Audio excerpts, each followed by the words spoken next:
Well, hello there. I'm Kim Berry, Editor of Food and Drink Business. Welcome to Play, a weekly news roundup brought to you by GS1 Australia. GS1 is the go-to for all your barcode needs. You head over to gs1au.org and discover the next generation of 2D barcodes. It's a game changer for food and drink businesses. In housekeeping today, our latest issue is out.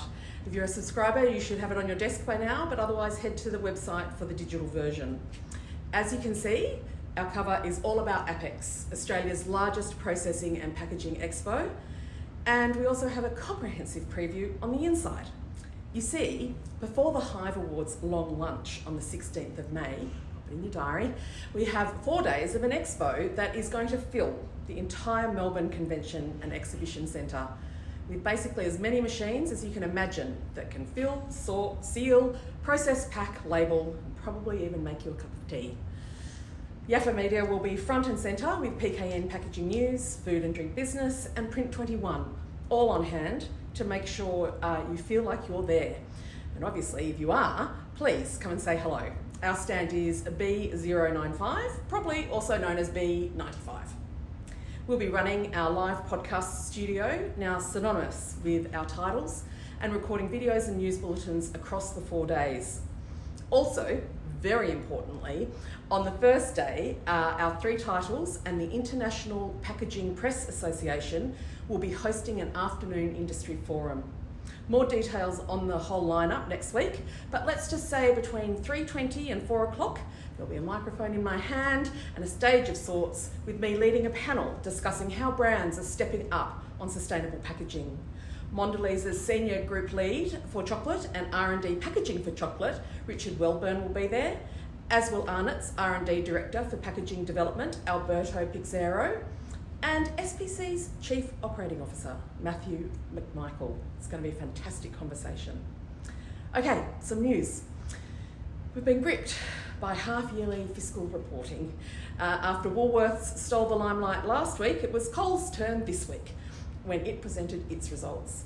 CEO Leah Weckert was on the front foot, saying that the noise about supermarkets and their relationships with suppliers was not what she was seeing, and that sure, with 8,000 suppliers, there would always be issues somewhere, but other suppliers had worked with Coles for decades, proving that it had the good relations that it had.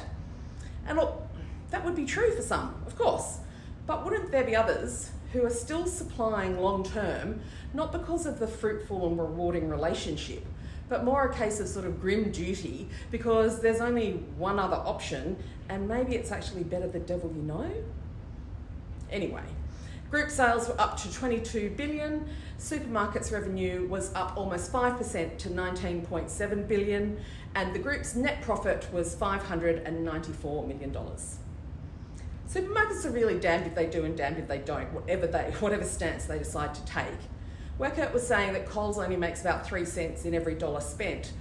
I think it was a bit higher than that for Woolworths, but it's still low if you look at it across the board of other businesses. And look, sure, supermarkets fit a special expectation because they're supplying life necessities, but cheaper groceries don't just equal cheaper groceries. It's less people employed, it's certainly even less people on checkouts, it's stores that aren't so pristine, and so on and so forth. I have to say, Weckert made a good point this week when she said there's a lack of understanding about all the costs that go into a product before it has a price on it on the shelf. Anyway, I think everyone's now retreated to headquarters to brace for the Senate hearings next month. Oh, and next month is tomorrow. You're welcome. Australian vintage maker of Tempest 2 and Macmillan Wines has confirmed it's in very early talks with Accolade Wines about a merger. You might recall at the beginning of the month, a consortium called Australian Wine Holdco acquired Accolade, with Bain Capital taking over most of the debt. So let's see what sort of transpires there. Bega had a cracker of a first half with a half-yearly profit of $25.5 million, a 263% jump on the same period last year. I get the feeling that every strategic business planner within Bega is boring family and friends with humble brags about playing their part in developing the strategy that decided to focus on the branded business over the bulk segment biscuit business. Its branded segment grew 8% in the first half. And a $3.9 million co-investment by the Queensland University of Technology and Australia's Food and Beverage Accelerator, FaBA, will update the Mackay Renewable Biocommodities pilot plant into a state-of-the-art food-grade facility to produce novel food and beverage ingredients using precision fermentation. Okay, that'll do.